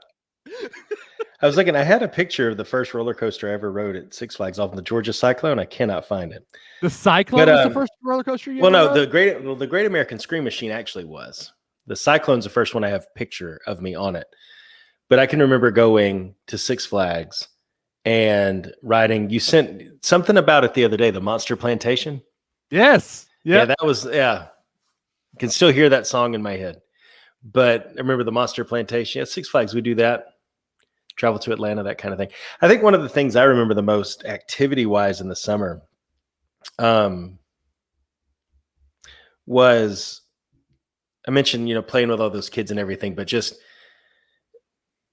getting to the age where I carried a little tape player around with me everywhere. Yeah. And always had a single tape or something going into it. And we used to have a side yard in our first house in Prattville.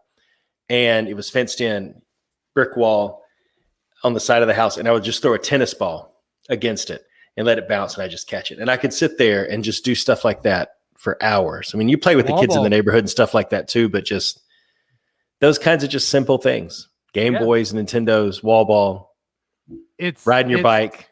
It's stuff that kids today don't get to experience, unfortunately. Yeah. And that's because, and I'm gonna go there. I'm sorry, but I'm gonna go there.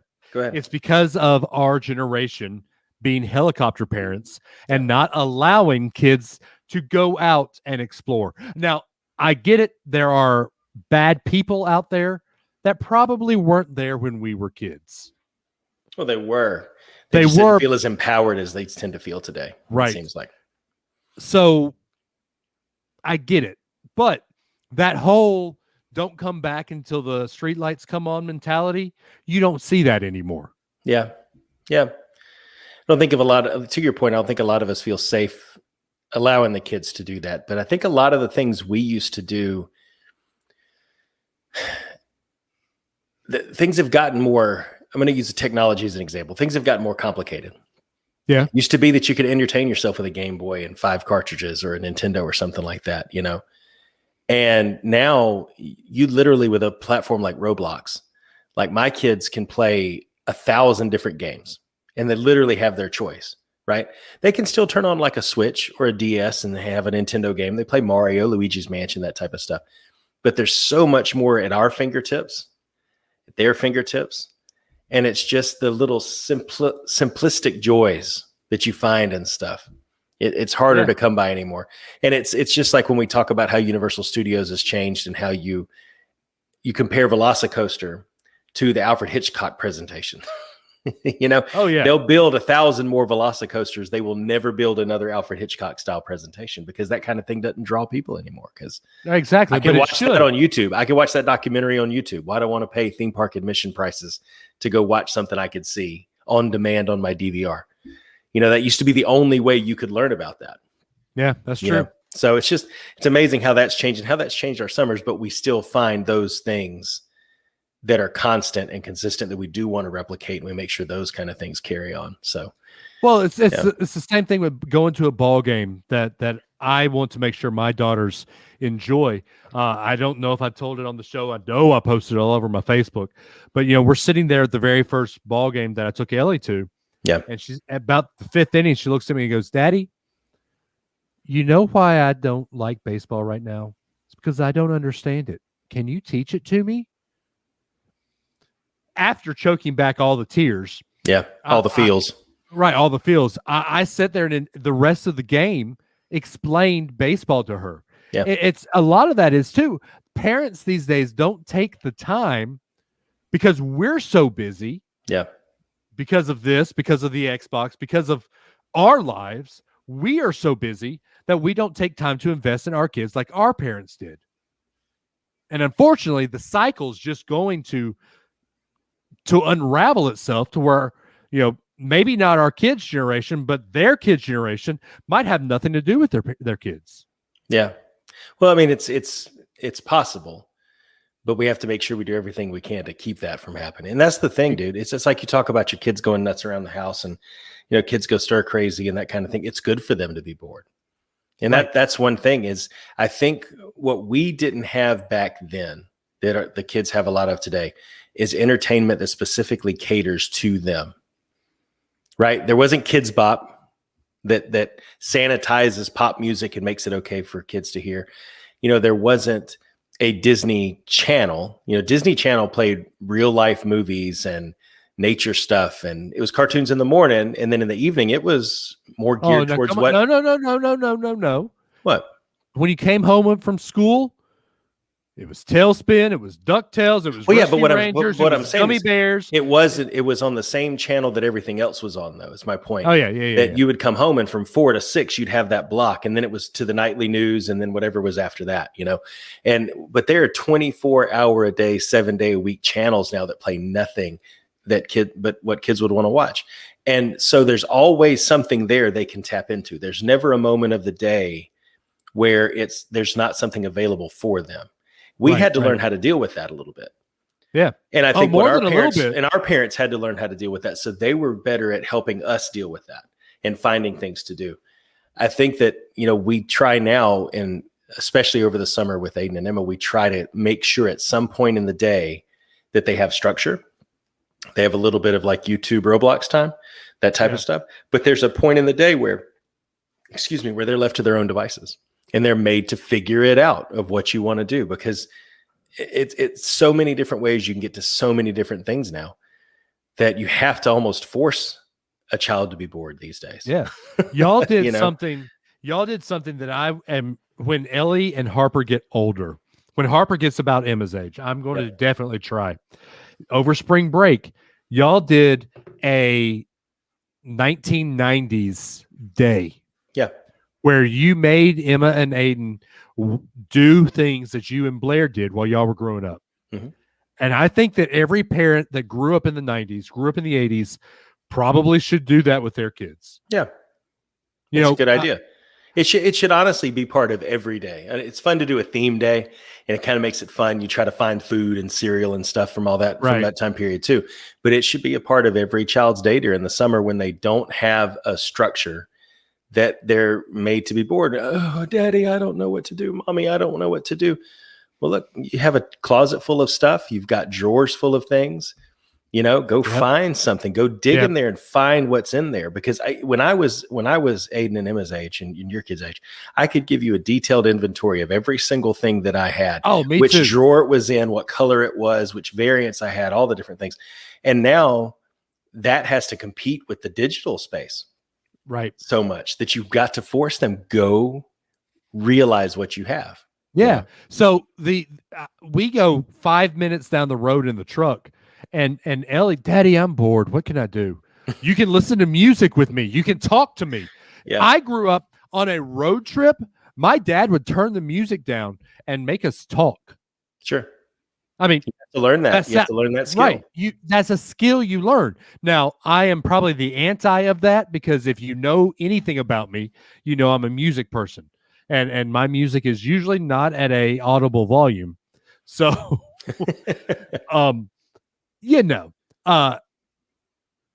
your dad says, "Thank you, Kathy. Your work was not in vain."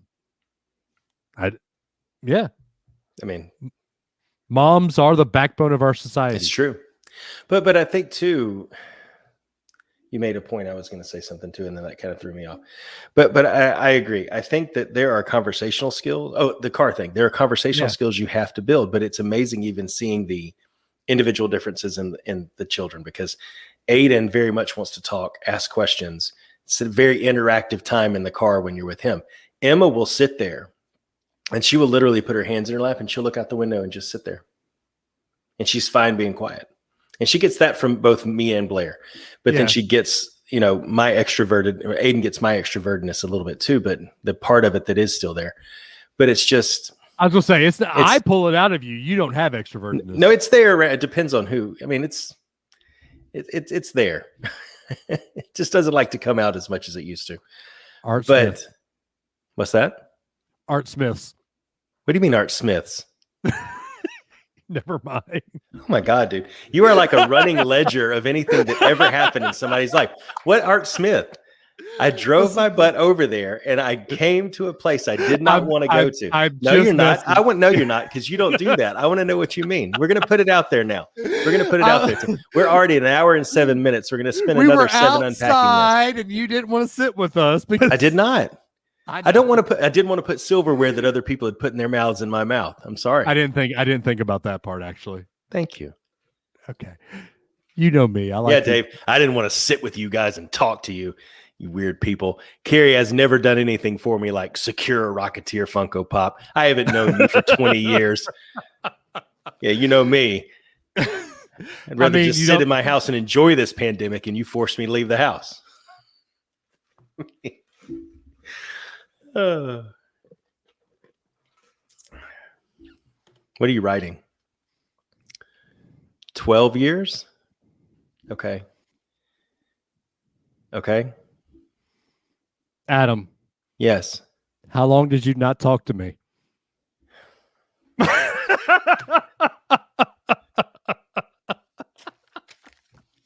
It's been a good show, everybody. We'll have a good one.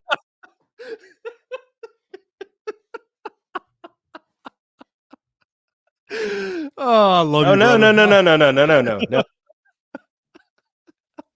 No. What's 10 more minutes? What's 10 more minutes? Go ahead. Oh, come on. I love you, man. You know that's just jokes. That's how we joke, brother.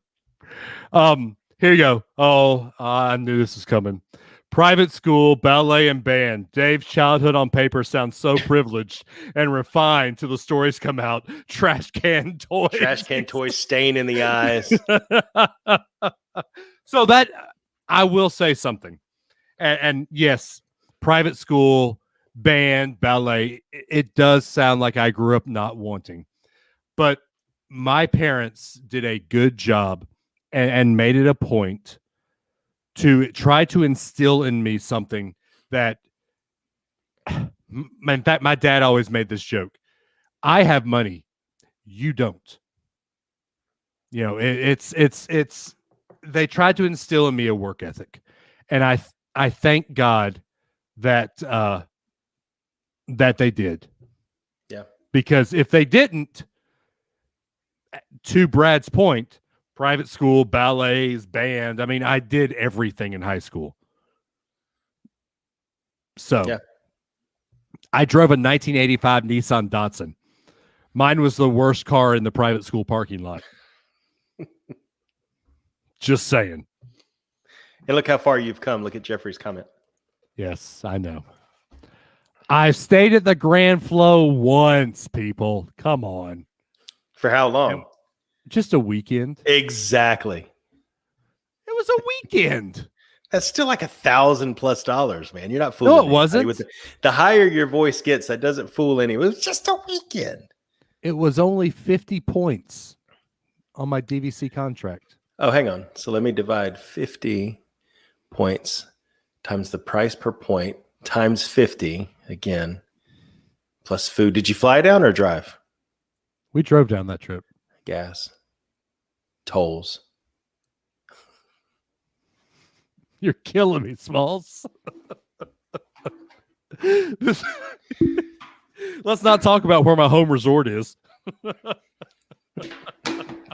And by saying that, you mean, please, can we talk about where my home resort is? No, it's just Riviera. You know, the most per point. Anyway, so your dad has a question this week. He does. So do it. See, I had it up and then my phone locked. And Do you get what I say? Do it. do it. Do it. All right, here we go. I guess it. Volume, sir. Volume. I'm trying to get it on the speaker. Let's try this again. Hey guys, looking forward to another great podcast. But I have this week's question. This person was born in 1898 in New York, New York, and was the smartest person ever born. Einstein's IQ was 160. Sir Isaac Newton's was 190. This person's was 260. I have never heard of this person. Maybe you have. At the age of 8, this person could speak 8 languages, and even more amazing, they could read the New York Times at 18 months. This person attended Harvard at the age of 11, and at the age of 12, they were lecturing their own mathematics professors. This person never achieved the fame and fortune they should have because their most valued prize was seclusion and anonymity. Sadly, this person passed away in 1944 at the age of 46. My question is, who was this person? William Do you know? Sidious. Not William Sidious. Not Sidious. Sidious. Sidious. Do it. Close enough. Do it. So it is fascinating, though. His name was William James Sidious. And it is true, he was born in 1898. And in early 1910, he had mastered higher mathematics enough that he lectured the Harvard Math Club on 4-dimensional bodies. That's impressive. And he graduated with his Bachelor of Arts cum laude at age 16. He wasn't summa cum laude? From Harvard. Not summa cum laude? It just says cum laude. You know what I graduated? What'd you graduate? Summa cum lucky. He graduated good laude. Good Lord. Yeah, that's fascinating. It's someone who had such a high arc, a quick arc, and then he was arrested in 1919 for participating in a socialist parade that turned violent. And then his life just kind of went downhill from there. It's a shame. It is interesting to me that the smarter the person is, the more socially inept they are. Yeah, well, they tend more towards chaos because not chaos, but their lives are not ever as organized, it seems. Well, Einstein himself wasn't very put together. It's true. Look at Sheldon Cooper. Exactly. Yeah. Look at, I'm trying to think who else. Mark Zuckerberg. Yeah. Watch the movie A Social Network. I mean, that guy's a weirdo. Look at his testimony before Congress. Yeah. Look at Elon Dead Musk. eyes. Those dead eyes and that pale skin. Yeah. Look like at Elon Voldemort. Musk. Yeah. I mean, he's got Asperger's. Yeah. So I don't know. Something there. Anyway, any more summertime stuff you want to talk about? Or we've got a long time. Yeah, I think we have. I am excited. I do want to say real quick, we kind of talked in the pre-show. I'm excited about summertime TV. That's always fun. Yeah. So maybe we need to have maybe let's watch a little bit of what comes on in the summer and we can chat about that in like a part 2. Yeah. Will you watch? Because every time I ask you to watch something, you never do it. What have you asked me to watch that I haven't watched? Falcon versus Winter Soldier. You haven't asked me to watch that. You haven't asked me to watch it. No, you haven't. Yes, I have. You have not said, Adam, yes, I have. Will you please watch that? No, you haven't. You've commented on it. You've commented on it, but you have not said, Adam, please watch that.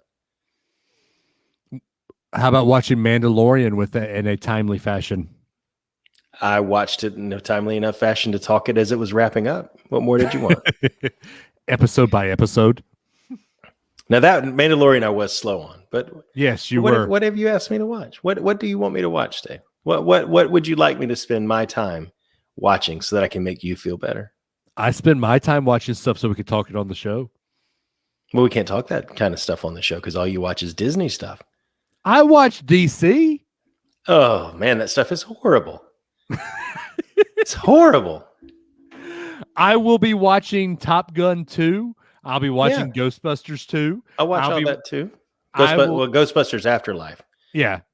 Ghostbusters 2 is Vigo. He is Vigo. Ghostbusters 3, because let's not talk about the other Ghostbusters. No, that one doesn't count. Answer the Call does not count. I hung up the phone on that one. Loki, I will watch. Loki looks interesting. I think for me, if I'm going to watch one of these Marvel shows, it's got to be creative. WandaVision was so different.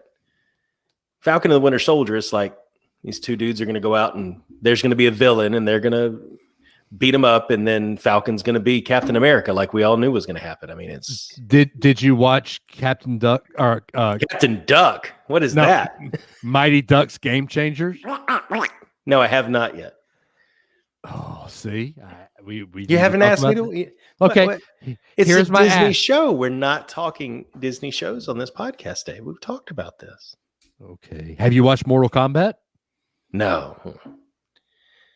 Because you and Vance and everybody else have watched it and been like, the original was so much better and this movie was horrible. So why am I going to waste my time watching it? I didn't say it was horrible. It was a good movie, but it didn't have the feel of the 95 movie.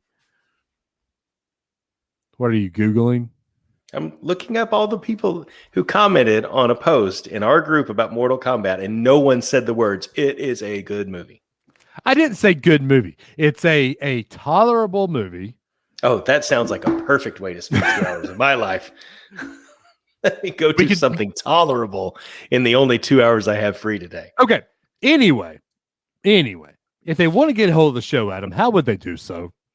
Well, wait 12 years before you get a hold of us, and then call 650 UAB show. 650 UAB show. Beep. Dial it on the keypad, and then beep. That's exactly what. Now leave a message at the beep. Wow, that's a heck of a beep. But leave us a message. We will play it on the show every single time a message makes it on the show. Sometimes people call in during the show and it makes it on that same show. So 650 UAB show, give it a call. Let your voice be heard, or you can hit us up on the socials. Dave, how do they do that? I am at DAdams419 if you want to talk bad about me, because everyone seems to do it. You can tag me on Twitter. Hey, you were saying how bad it was at the beginning of the show. Okay? That is true. That is true. But only because they're making a t-shirt about it on your other podcast. He is at Runtide Run on Twitter and Instagram. The show is at Not Related Bros on Twitter, at Unrelated Birth on Instagram, patreon.com/Unrelated Birth. 5 more people. And Did we gain somebody? No, we have not. Oh, okay.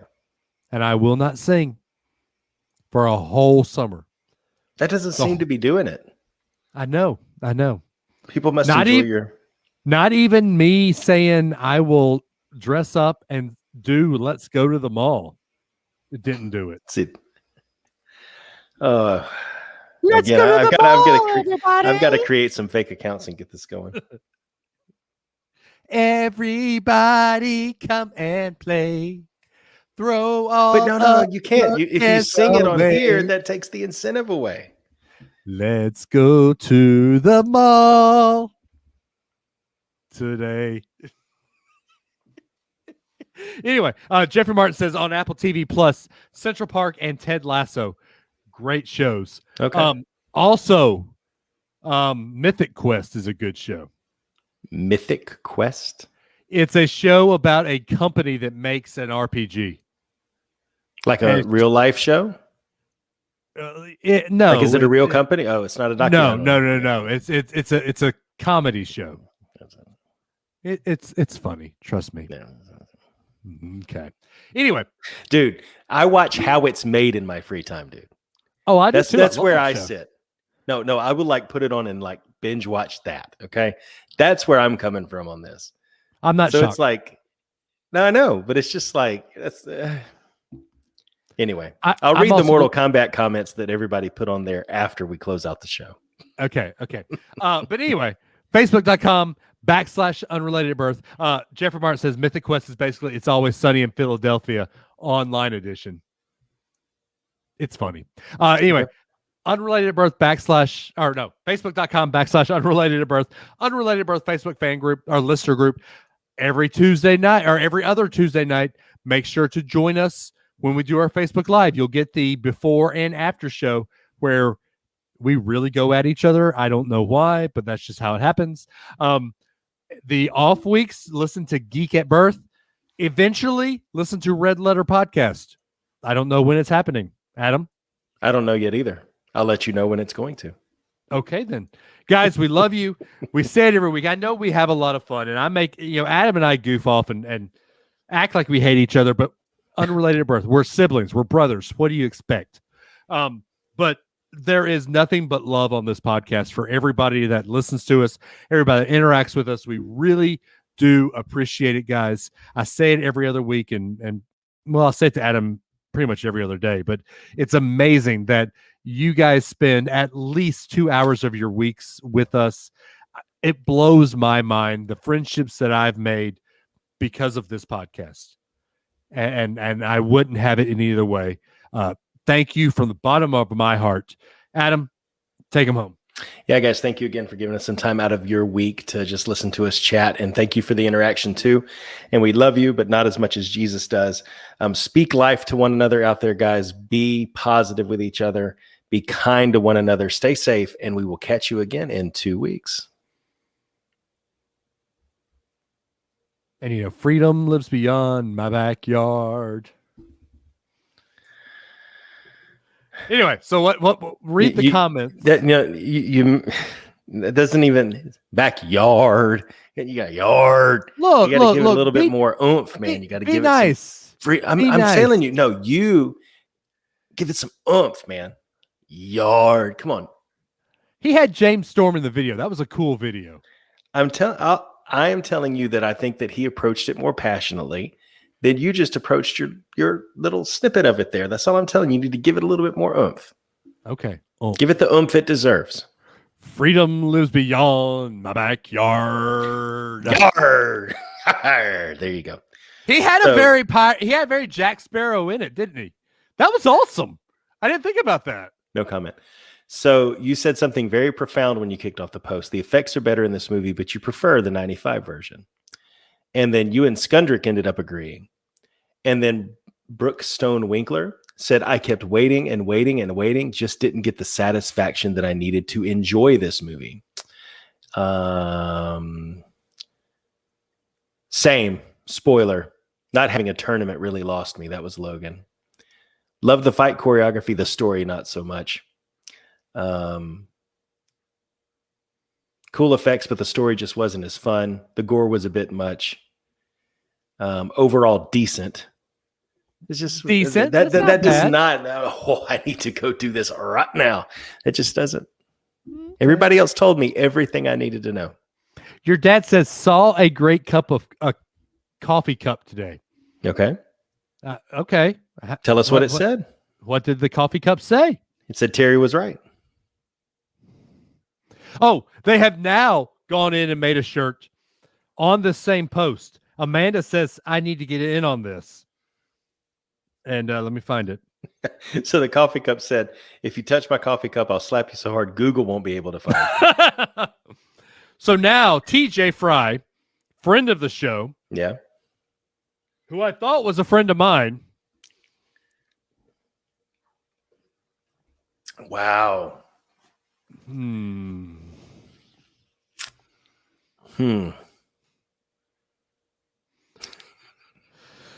To which I put this GIF.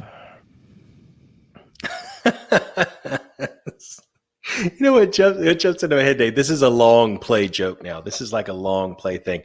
When we cross over the threshold one day into the gates, yep, I'm going to be wearing a shirt because you're going to find out that unconditional election is not a thing. And I'm going to be wearing a shirt that says, hey, Dave, looks like I was right.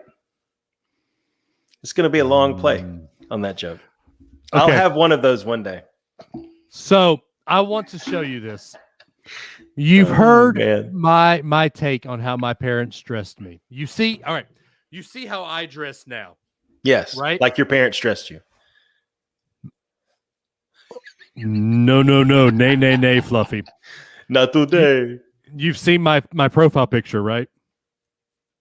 Oh, yes, I have seen your profile picture. So the picture I have of my profile picture is a picture of how my parents took me to a baseball game in the mid to late 80s versus how I took my children to a baseball game. You guys, I was about to pull it up. You guys, you can't make this up.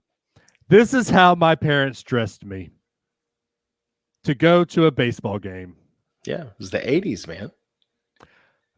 I guarantee you got that shirt from Oshkosh Bagosh.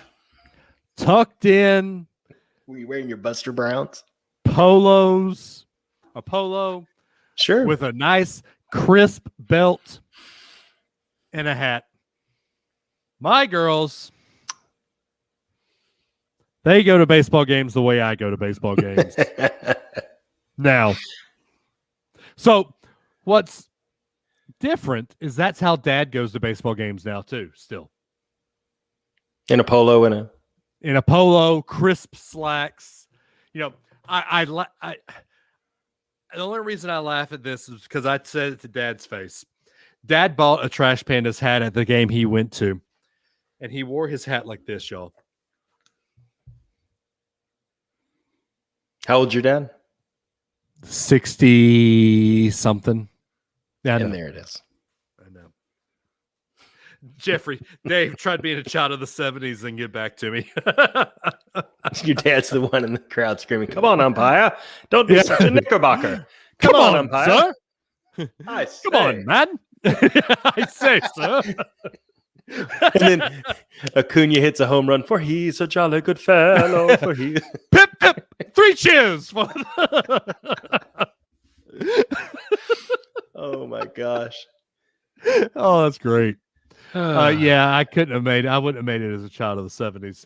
Now, music wise, 60s and 70s is where it's at. But they did not make the bill to cover your neck.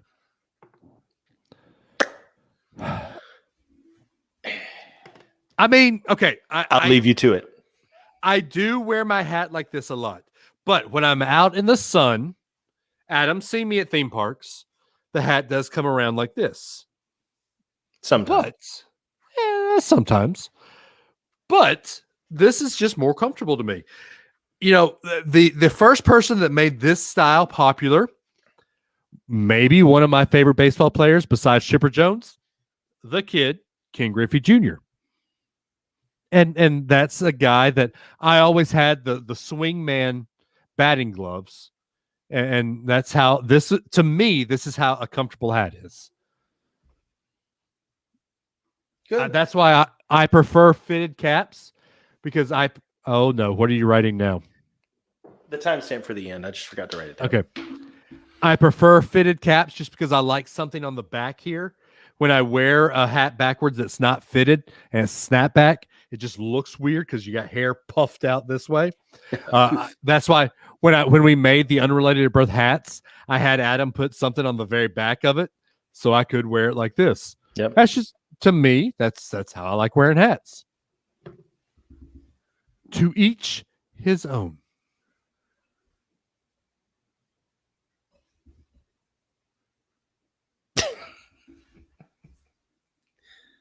And there What? it is. Nothing. I'm good. I mean, and that's all I gotta say about that. That's all I got to say about hats. Oh, I see what you did there. Hey, by the way, have you gotten into playing more of MLB The Show 21? No. So I've just gotten into playing the Diamond Dynasty, Okay. and there is so much in depth to that you can play that it's amazing. I never got into it in the other iterations of it, Okay. but holy crap, that it's awesome. I'll have to show you someday. Okay. But it's amazing. Diamond Dynasty, you said? Yes, I've been addicted to it since Carrie showed me about it. Cool. So my goal is to get the Chipper Jones Diamond card. Oh, what do you get to do with it? Oh, you put him on a team that you create and play against each other. Oh, that's cool. Yeah, and it's like maxed out almost every category. It's Chipper Jones in his All-Star year. Sure. Nice. So yeah, awesome. Yeah, but anyway, that's all I got to say about that too. Guys, we're at almost 2 hours. We need to go. I need to go to bed. Yeah, it's time. Because I'm going to go. It is time. I need to go and dread waking up again in the morning. But that's another story for another time. We thank you guys for being here. Thank y'all. We love you so much. But anyway, guys, we'll talk to y'all in 2 weeks. Bye, everybody. Watch Geek at Birth next week. Tuesdays. 2 days. 2 days. Is it 9:30 or earlier? 9 o'clock. Right? 9 o'clock. We're doing it 30 minutes early because he's got to study for college still. Sure. Anyway, guys, love y'all. We'll see y'all in a couple weeks. Bye, everybody.